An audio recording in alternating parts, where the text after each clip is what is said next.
Advisory Council on Hearing Aids meetings is convening at 9 a.m. on March 21st, 2025. This meeting is being held in person and through MS Teams video conference and is being recorded. The recording will be posted to the internet for public viewing. I will now call roll. Doug Welsh, I am here. Lorraine Henriquez. Here. Chelsea Montgomery. Present. Vladimir Gutierrez. Present. Peggy Kelly. Present. Todd Williams. I'm here. And Jennifer Alexander. I'm here. All right. Members, when you wish to speak, please state your last name for the record. Council members are asked to not use the chat features during meetings. The Oregon Health Licensing Agency asks that individuals attending through MS Teams keep their phones muted and cameras off during the entire meeting or until they are given, excuse me, give me 1 second. Given the opportunity to comment during the public and interested party feedback period, if indicated on the agenda. Public comment is limited to matters listed on the meeting agenda or topics relevant to what the council has statutory authority to regulate. Guys, you got to excuse me. I got to get a drink of water real quick. You're fine. Go ahead. I'm sorry. Getting over a bug. Public members wishing to speak, please sign in on the roster sheet available in the room or email Josh Page at josh.page@oha.oregon.gov and then provide your first and last name. Everyone is asked to use appropriate language matters, protocols, and conducting business.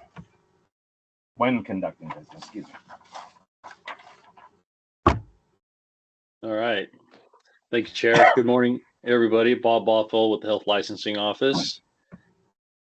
First item on your agenda is approval of the agenda. So if anybody wants to approve the agenda, give us a first, and then another board member give us a second. Enriquez, I move to approve the agenda. Alexander, I move to second.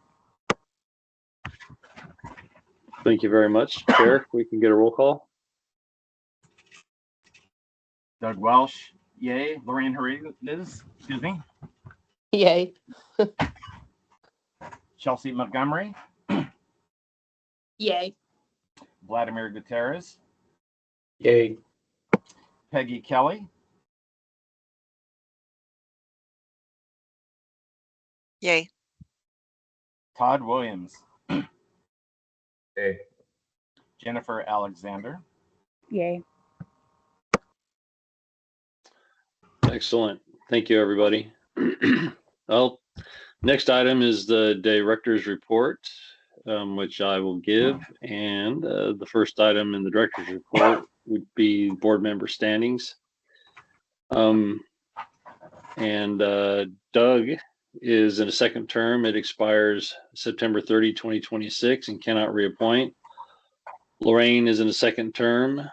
It expires January 27, 2028 and cannot reappoint. Todd is in the first term and it expires July 31, 2027, can reappoint. Vladimir Gutierrez is in a first term. It expires April 30, 2027 and can reappoint. Chelsea is in a first term. It expires June 29 of 26, can reappoint.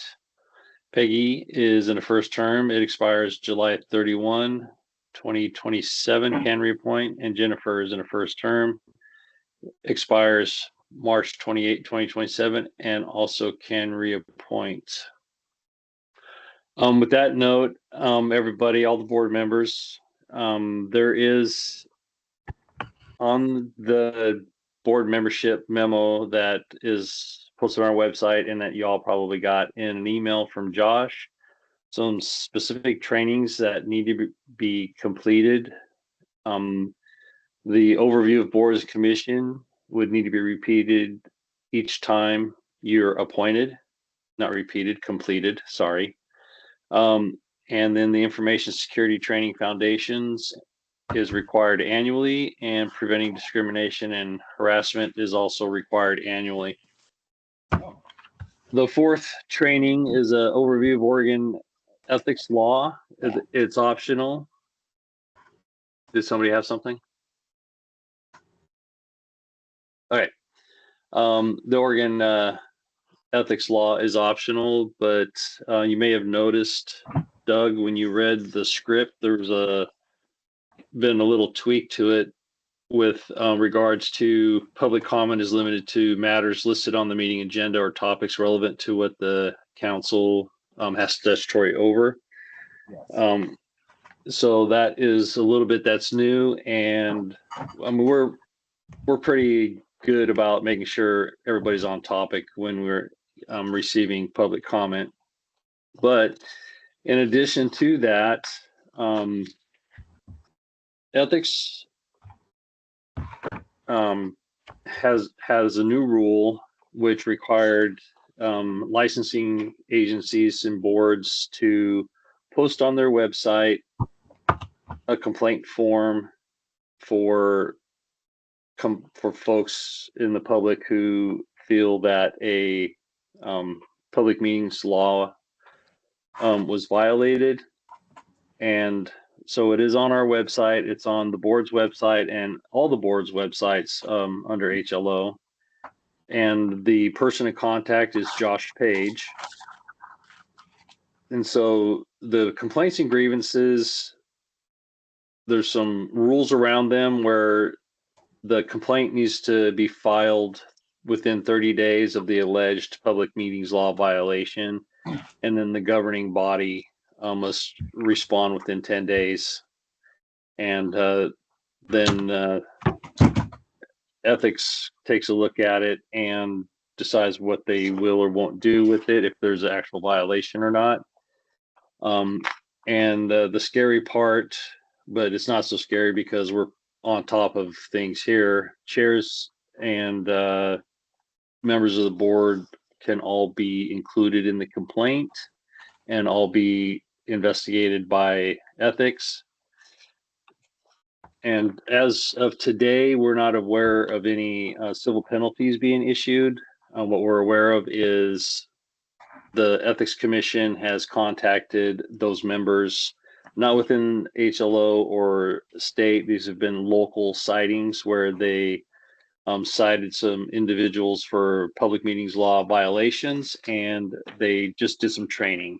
But there was no civil penalty or anything like that issued on them. When it comes to public comment, again, it just needs to stay on topic. And it also gives HLO or the board chair the authority to mute or cut somebody off if they're being disruptive.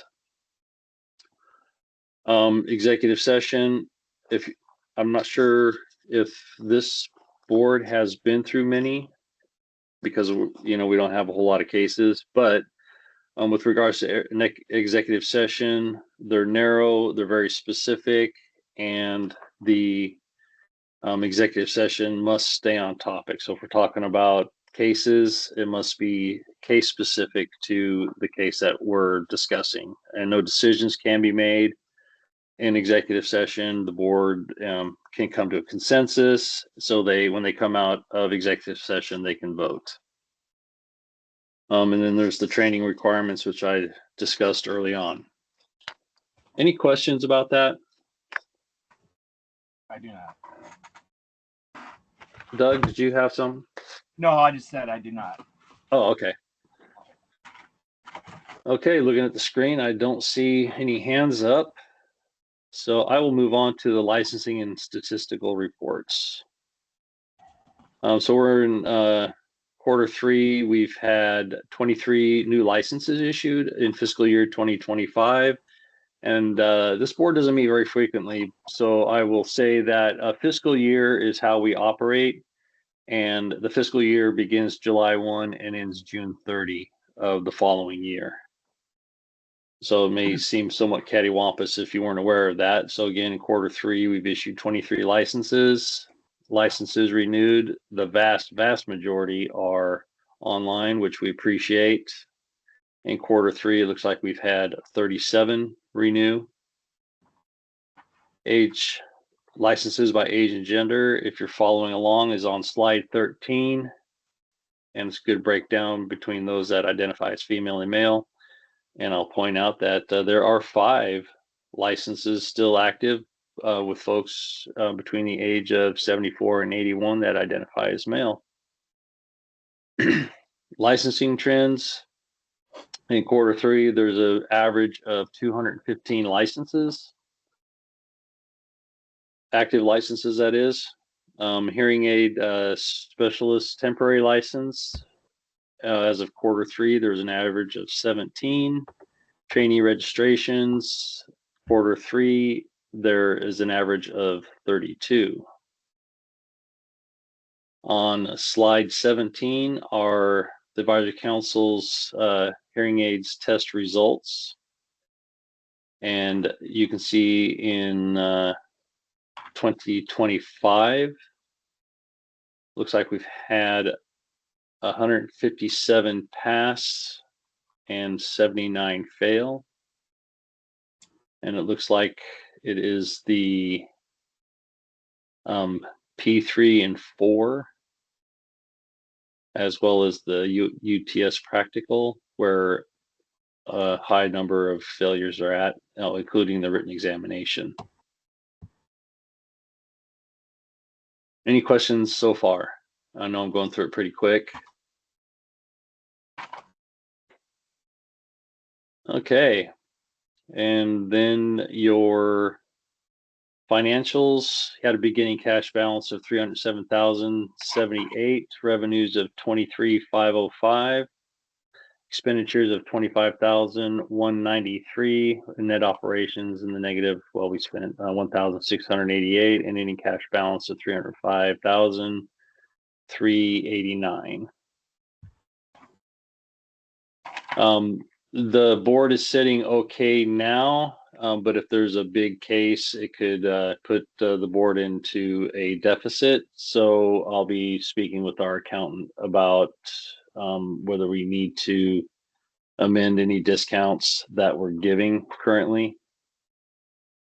And I'll bring that to the next meeting.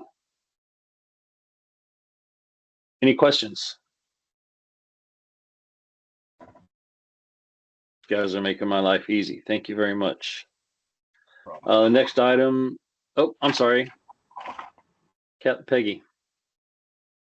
Hi. I was just curious. I assume revenues are from the fees for the exams. And where are the expenditures? What are the main costs? It could be, so we have, so the money that comes in is licensing fees as well as exams. And the 1,688 would be for the, well, not just the 1,688, the expenditures would be for the proctors that come in, and then it's spread out all throughout HLO staff, as well as rent, electricity, and so on and so forth. So it's they used to have a percentage on here on this report, but I don't, they don't put it on there anymore, and I can't seem to get a good answer as to why, or get them to put it back on there. So yeah, you guys, this board has a very small footprint as far as, or low costs when it comes to expenditures. So our big concern would be if a case were to come to us and go to a hearing, that could eat up $100,000 plus just for that case alone. Does that answer your question, Peggy? Yes, thank you. Glad. Good morning. Good morning. So yeah, I guess my question is, do we have an idea why it fluctuates so much? Because I see, like, for instance, there's like a deficit, a larger deficit between 2023 and 2024. Is that solely based on cases that maybe were handled those years? Um, it's possible. I can't tell you. Tina's on here now, but I think maybe part of it could be depends on how many practicals that we had that year, because we pay out of your pot for the facilitators that come in and work the practical. But yeah, I don't have a good answer for you. That's a possibility, but I can have an answer for you for the next board meeting. Thank you.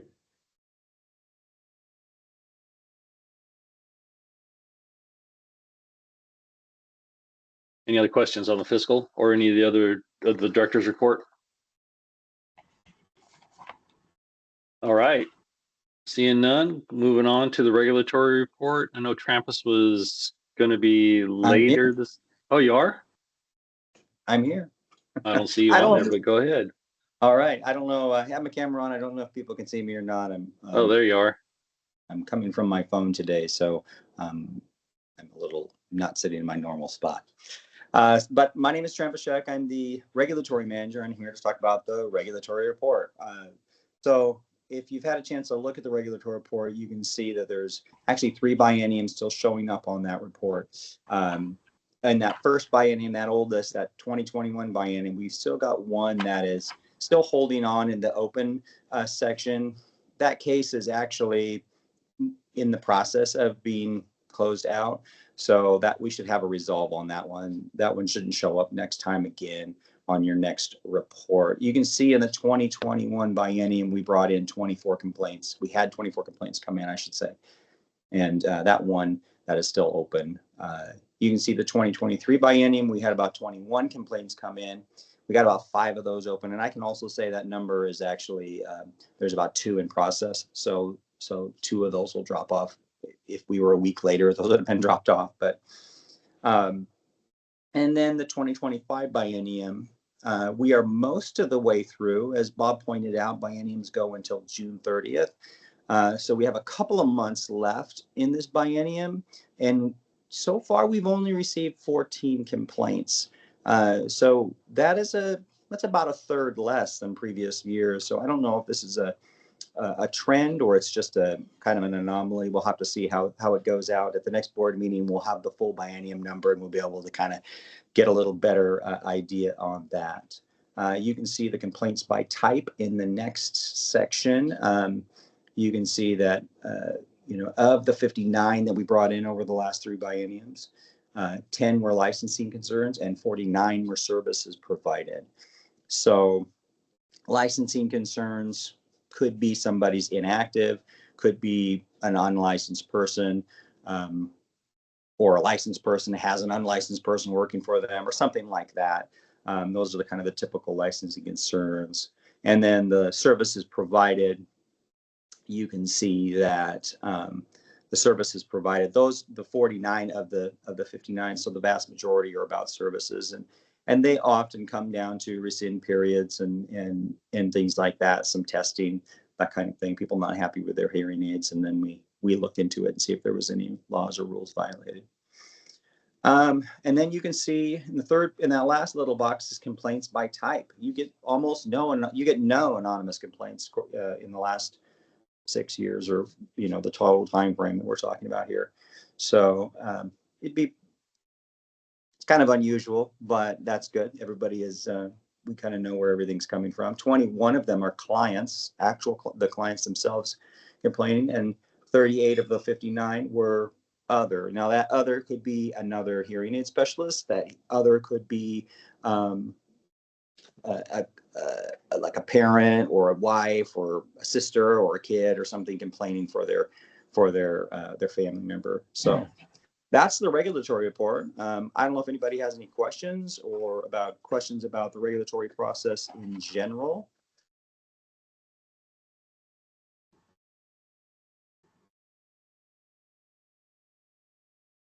do not.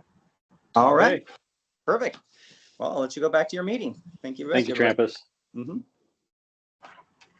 All right, this is Bob again.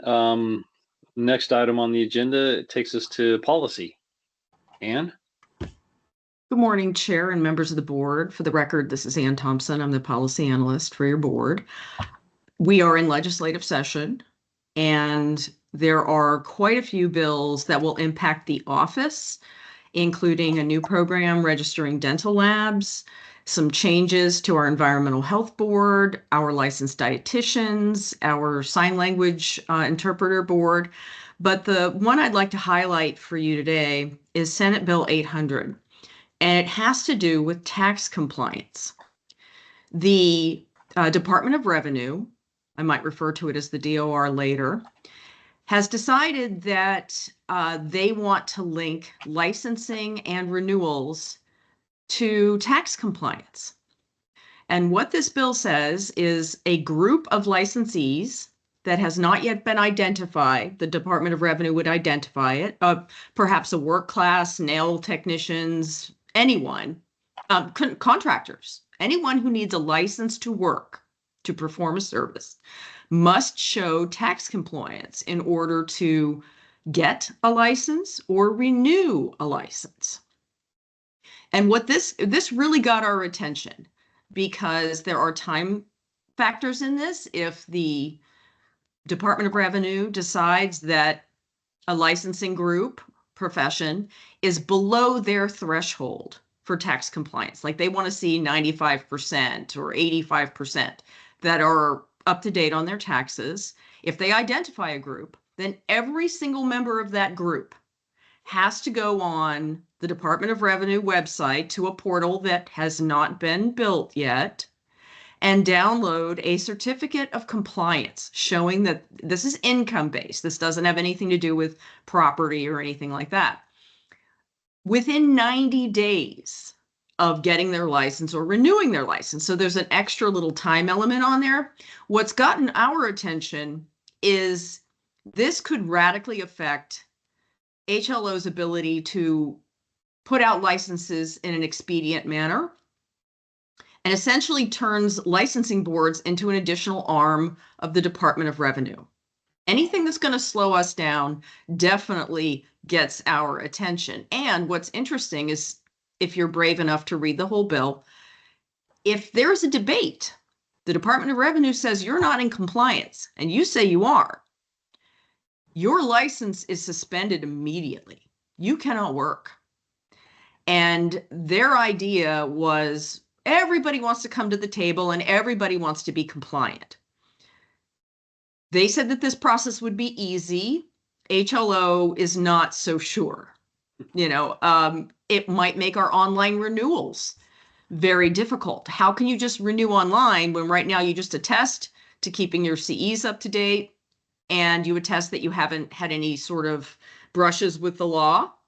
If we've got to see an additional document and make sure it's you, make sure it's within 90 days, and make sure your taxes are up to date, that is going to add workload to us, which we then slow down and pass on to the customer. So we definitely wanted to bring this to your attention. It's already had a hearing. And if you would like to submit testimony as a licensee, not as a board member, but as a licensee, at this point, you would go on the Oregon Legislative website, and the head of the committee that has it is Senator Meeks. And you would send any feedback to Senator Meeks. And that was just, it looks very simple until you start picking it apart and saying, what would that do to HLO and its licensees if you guys are identified? They said in testimony, the DOR said in testimony, that after 5 years, if a targeted license group surpasses the threshold for compliance, they would then move their lens onto somebody else. But how it will all work, we're not sure. We just wanted to call your attention to it. Are there any questions? Not seeing anything. No. Okay, Senator Meeks, right? correct. Peggy? And okay, thank you very much. Of course. So the hearing, was it in particular favorable or not? What's the general feel for where it is currently? What a spectacular question. When the bill was introduced, the hackles that went up were kind of amazing. The bill calls out the Oregon Bar Association, and you got to be brave to pick a fight with them. Because one of the members of the committee was a member of the Bar Association. He's like, "What did we do to make you mad?" It was not favorably received, especially since licensing agencies were not brought into the loop when the Department of Revenue was developing this concept. Usually something this big, will call stakeholders to the group and say, what will this do to you? Is this, and they didn't. And so immediately, there was a lot of side eye, and the DOR was very confident that this would be easy. And they apologized in the introduction for not including agencies who license. And the panel was hot enough that the chair had to say, let's save some of this emotion for the work session. Let's table some of this.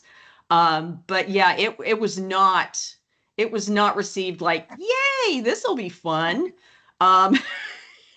It was, hey now. So we're tracking this closely. Thank you. What a great question. Lorraine? Yes. I see Lorraine's hand up. Sorry. Not This at is all. Henriquez. I have a question about how the individuals would prove that they're up to date on their taxes. Would that require submitting a tax return? What? That's a great question, and I wish I would have been clearer. The way the DOR imagines this is going to go is that you will log on to a web portal, which has not been built yet, and you will type in your pertinent information, and if you are square with them, they will spit out a certificate of compliance saying you are squared away. And then you, with your renewal, I imagine, or your application for license, you would send that to us. And we could say, okay, well, Lorraine is not only qualified for a license, look, she's up to date on her income taxes. So while this portal has not been built, and I've been with the state long enough to be highly suspicious of, quote, easy computer things, they insist that this will be simple and they're going to build it. It's going to be great. But it remains to be seen. And again, I'm being very frank with you. I'm trying to be politically correct, but it was the skepticism of what it would take and the staff it would take at the Department of Revenue to handle. Are you there? Yeah, we're here. I'm sorry. Okay, I'm here. my screen just blanked. The staff it would take to handle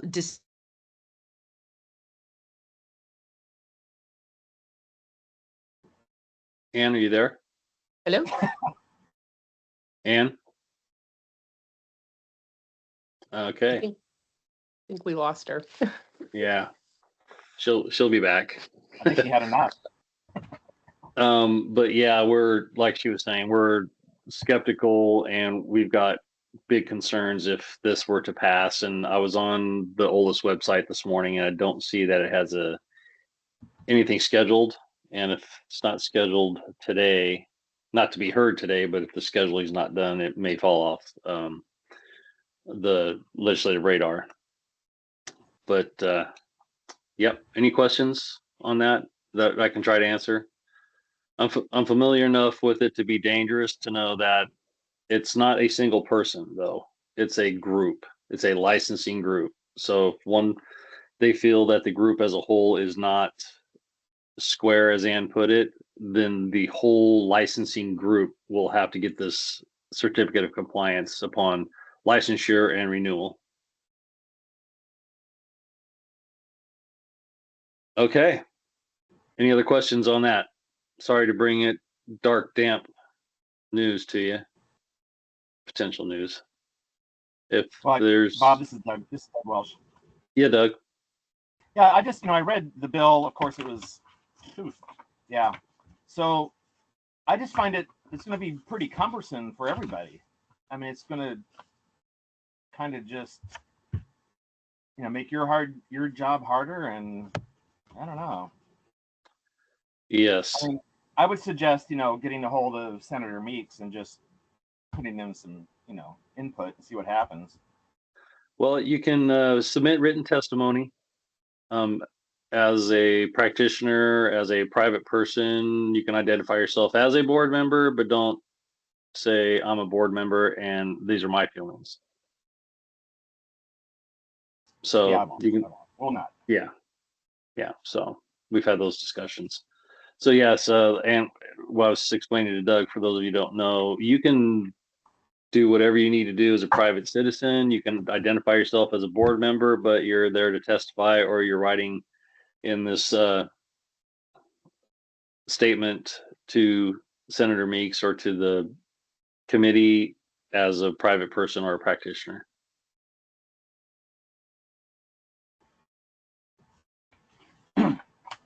Okay. Well, Ann's not back with us yet, but we will move on. We do have a discussion with regards to a licensee. Tina or Adrian, were one of you going to discuss this? Or anybody from qualifications? I'm not sure if Tina was going to. No, this Okay. is qualifications, Bob. Okay. Trisha or Derek?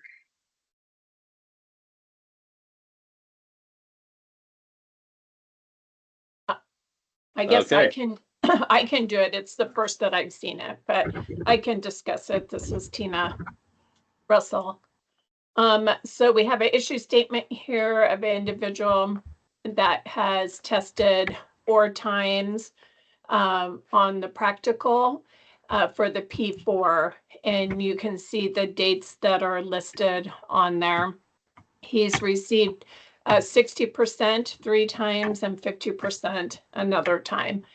So anytime somebody has failed the practical after the 4th attempt, they have to come in front of the council to get permission to retake it.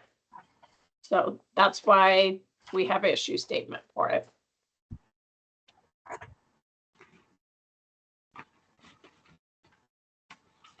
Does the board, this is Bob, does the board have any questions for qualifications or licensing with regards to this applicant? Vladimir? Gutierrez here. So I guess my question, is this something that there's any, has it happened in the past? How often does this happen? And if, what has been done in the past regarding these situations? This is Tina, and yes, it has happened in the past. It's not real common, but it has. And it's up to the board to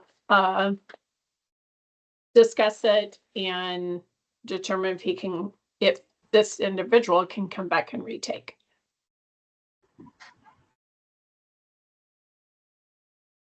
This is Doug Welsh. Chair, this is Bob. Peggy had her hand up, and then can we come to you, Chair? Oh, please. Yeah, no problem. Peggy? Thanks. So 2 things. One, it makes me wonder if on the 5th attempt the person was able to pass, or if at that point, if they don't pass, then that's the end. And how many? Is this usual? And is there any remediation that is expected? I mean, it's not like he's gone 60, 65, 70, 80. I have not seen this exam, so I don't know if 60 is the easy part and the 40 is harder and it's unlikely to be taken forward. Well, if you look back on the exam results, it is one of the exams that individuals are having a hard time with. There's several parts of the practical that individuals have a hard time with. And Doug, you might be able to touch a little bit more in depth on this practical portion. Definitely, yeah.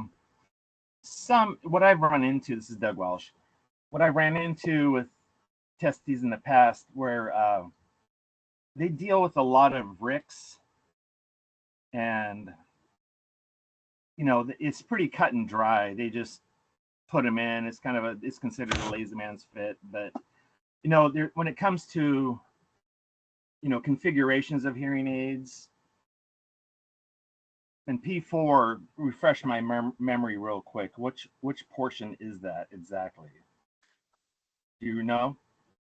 Trish, Yeah, this is Trisha.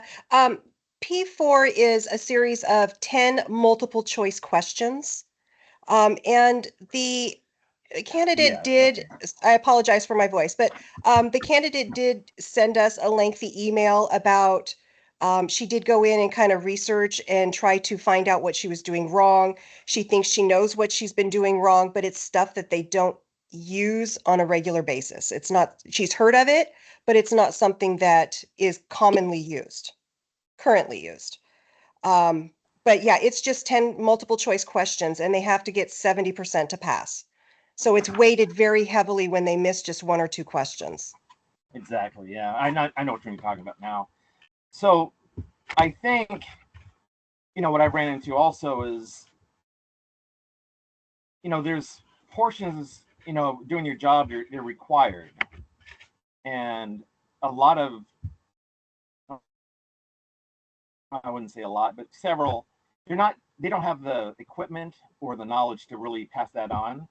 But the book is their training book is very specific, and it shows it in there. And it honestly, word for word, and if, I don't know if they're using the new book or the updated books or who their trainer is, but I think that's probably some of the issues. I mean, if they ask their trainer, the trainer should know. So I think it falls back on mainly the trainer, and just, do they have the updated book from ILE with the workbook? This is Todd Williams. Can I ask a quick question? Give us a second. Todd, Lorraine had her hand up. Yes, thank you. Considering the failure rate of this last exam period, which is quite high, I mean, it's almost 50%, right? And I don't know how that measures out as far as which portions people are failing. But it calls to mind, the question of difficulty of this exam compared to past exams, why there's such a high failure rate. I'm just curious if there's any perspective on that. This is Tina.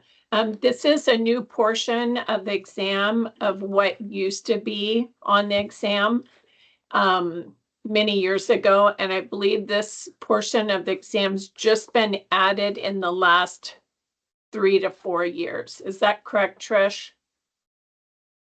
I wasn't here at that time, so I don't know when it was added. Okay, so I'm pretty sure because I used to proctor the practicals and this was not on the exam prior. I know that it was reviewed just a few years ago,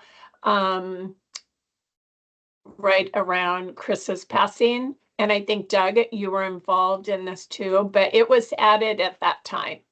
So it hasn't been in there for forever. It's a brand new part of it, the practical. Thank you. One more question before we go on. Are we supposed to be in closed session for this vote? No. Okay. But we'll get a recommendation and then the board will vote on it. Todd, you had a question? Yeah, thank you. I'm sorry, I don't know how to raise my hand. But I was just curious if the trainer is required to attend this tribunal with the council. Excuse me? I could hardly hear you. Something about the trainer? Yeah. Is the trainer required to participate in this sort of tribunal with the council? No. Should that be something we should consider? We could consider it, and we can have a discussion about it. I'm not sure if we can require it. We can maybe request it, but that would kind of be, so in my tenure here, that would be out of the ordinary. Bob, this is Doug Welsh. Yeah, Doug. Yeah, I really didn't hear the question. He was pretty muted. Yeah, it was the question was for Doug and everybody else. Todd had asked whether or not the trainer shouldn't be here for this portion of the board meeting for the review.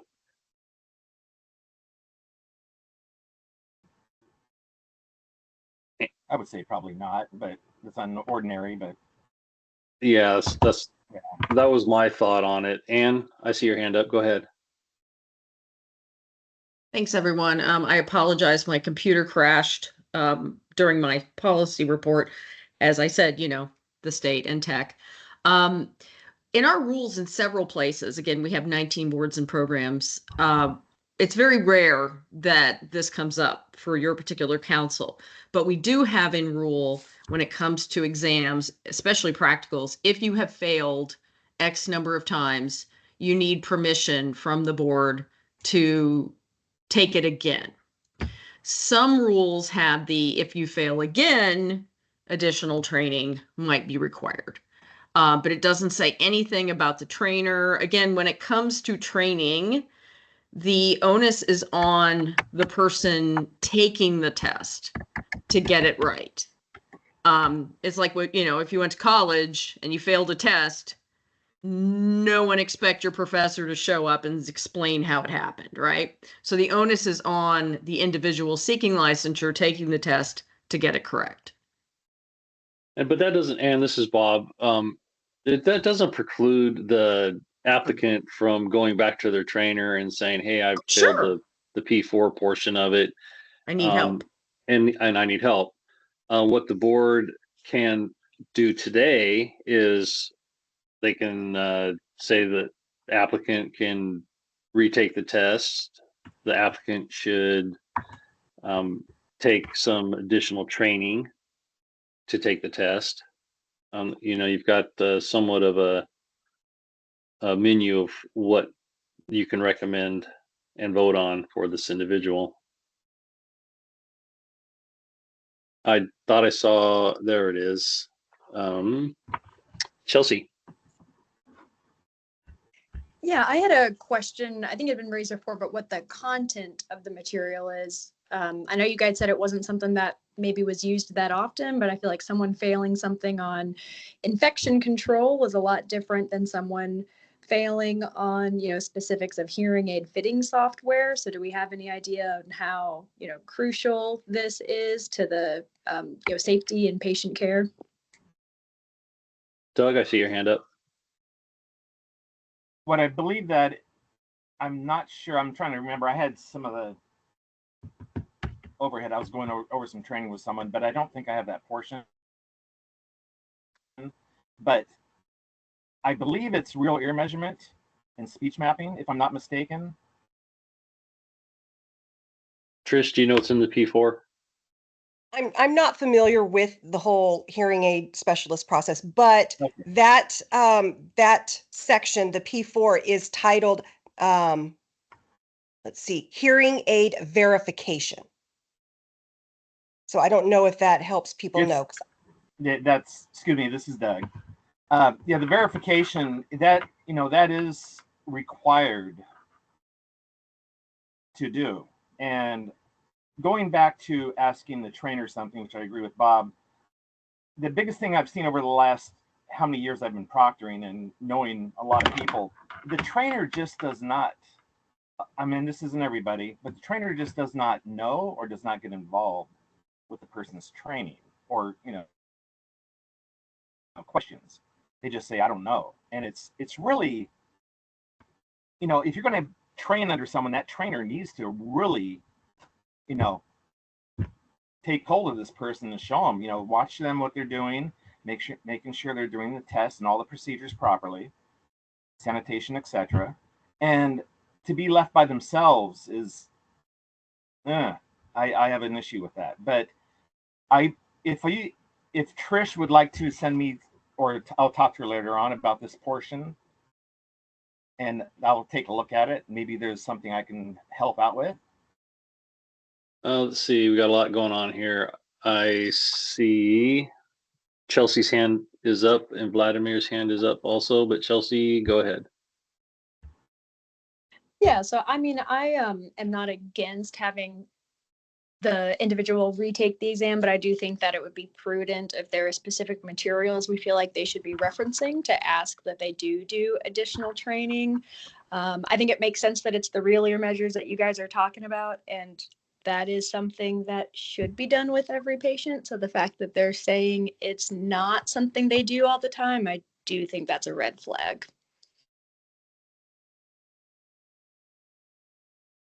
This is Doug.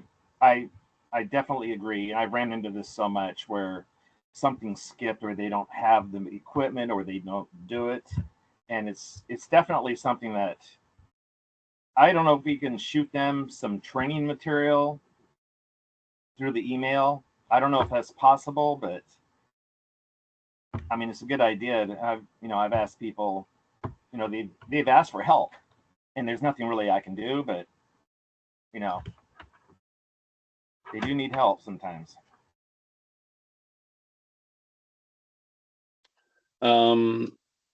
I see, feel like I'm in romper room. Vladimir. So yeah, I agree with what Chelsea said about the importance of the topic, and just knowing the statistics that very few people fitting hearing aids actually do real ear verification, I think is definitely a concern because it directly impacts user satisfaction, and I think is one of the biggest issues in our industry right now. That this is a step, very important step that is often skipped.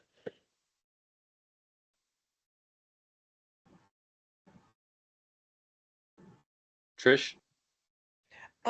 One of the other things that she did mention in her letter is that the textbooks that they use, let's see, they were using a different measuring system. So the textbooks are all using the metric system. And so when it goes onto our exams, we have it all in inches. So she also felt that it was unfair to be thrown off by that, having to do a conversion of measurements. I don't know how much, how hard that is, how much they use that. But that might be something to consider is, changing the system that's used on the exam so that does match the textbook.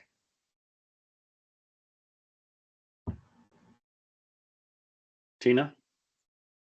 Yes, I wanted to also add, currently we are updating the training packet because there was some outdated things in there. I did find out that this exam was created and implemented around 2019, but then COVID happened.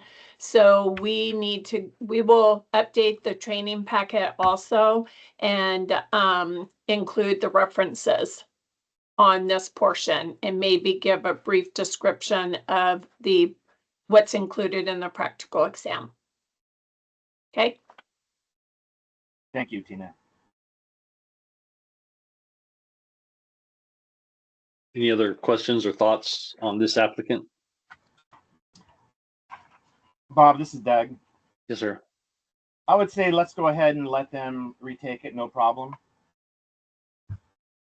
Okay. So I mean, you can't make you go ahead. I'm sorry. I know I can't make the decision, but okay. Okay. Personally, I think, knowing what I know and seeing what I see, it's I would say yes on my portion. I mean, my portion of it. Okay. So Vladimir? Yeah, given the fact that Doug has a lot of experience and has seen a lot in this, in his proctoring, I would agree with what he said.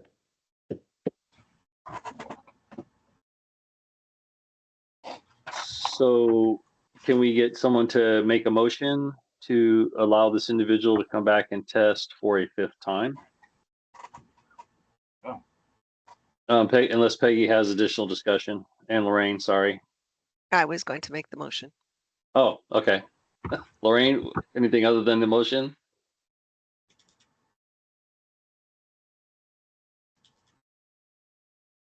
Lorraine, you're muted if you're talking. Sorry. Is real ear or verification on the practical portion of the exam? I only heard part of your question. Can you I'm repeat it, sorry. please? Yes. Is real ear on the practical part of the exam? A real ear measurement. Doug? Yeah, this is Doug Welsh. Yes, it is, Lorraine. Okay. Thank you. So it sounded like Peggy wanted to make a motion to allow this applicant to, gosh, lost my train of thought. I was looking for his applicant number. So sounds like Peggy wanted to make a motion to allow applicant number 155755 to take the test a 5th time. Do we have a second? Montgomery, that motion. Okay. Sound like Chelsea made a second. Doug, can you roll call, please? I'll now call roll. Doug Welsh, yay. Lorraine Henriquez, Yay. Chelsea Montgomery, Yay. Vladimir Gutierrez, Yay. Peggy Kelly, Yay. Todd Williams, Yay. and Jennifer Alexander. Yay. Okay, motion carries. All right, next item is public and interested parties feedback. I don't know if there's any public out there, but Doug, will you read that script for us? Alrighty, let me get my throat here ready. At this time, the Advisory Council on Hearing Aids will hear public and interested parties feedback.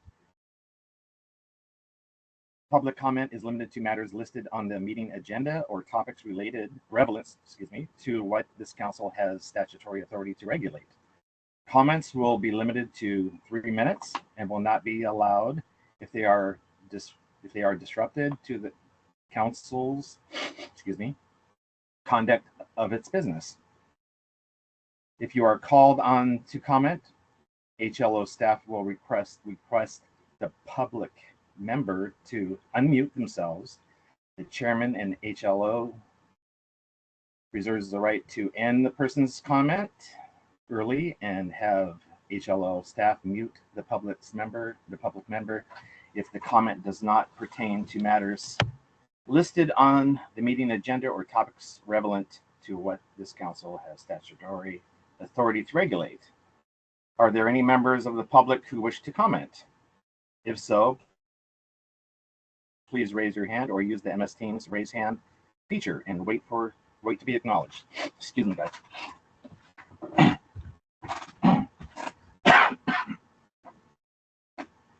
I don't see any hands going up, and actually, I was going through the roll here, and I don't think there's any public on here, Chair. So one potential Quentin. Yeah, we do have a Quentin on. Oh, I see it. Quentin. I see no hand. I got no emails. He's unmuted. Quentin, did you have something to say? No, sir. Guys, I'm a licensed hearing aid dispenser here in Oregon. Newly, but licensed for 30 years in some other states. So I'm just hanging out if there's any confidential information that I need to get off of. But nope, just listening as a new to Oregon hearing aid provider. Okay, well, welcome. Thank you for attending. We don't get very many visitors. Yeah, it's, well, I can imagine. it's riveting info, but truly it is when you're in the industry and care about it. But yeah, I'm happy to be here. You guys are doing a great job. I've served on in California. I'm a subject matter expert and do a lot of the exams down there. So they're not any more entertaining, those meetings down south of you there. Okay. All right. Well, thank you. And if there's things that are confidential, we would have an executive session on the agenda. So that'll help you in the future if you get to have time to visit with us again. Okay. Thank you. Chair, next item on your agenda is other council business. All righty. Well, do we have any? This is Doug. So is there anything that's other than what we're talking about? No. Did you have anything? Well, not at this time. I will at a later date. Okay. I was going to email you some items, but that's about it. Okay. But, well, may I redirect that? Sure. So, is this the subject? Well, let's talk about it next time, Bob. Okay. Okay. I'm sorry about that. No, you're fine. We can, if you're going to email me, please include Anne so she's aware, and because she's the one who helps Josh, they work together to put these agendas together and keep them flowing. So just please include Anne. Yeah. I will. Okay. Any other board members have anything that they wish to discuss?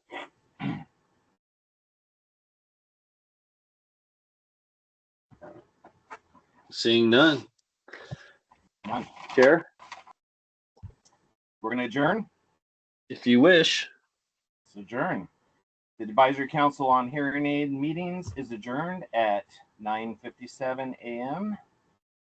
on 3/21/2025. Excellent. Thank you, everybody.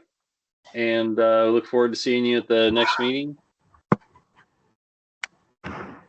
Thank you. Thank you. Have a great weekend. Have a nice weekend.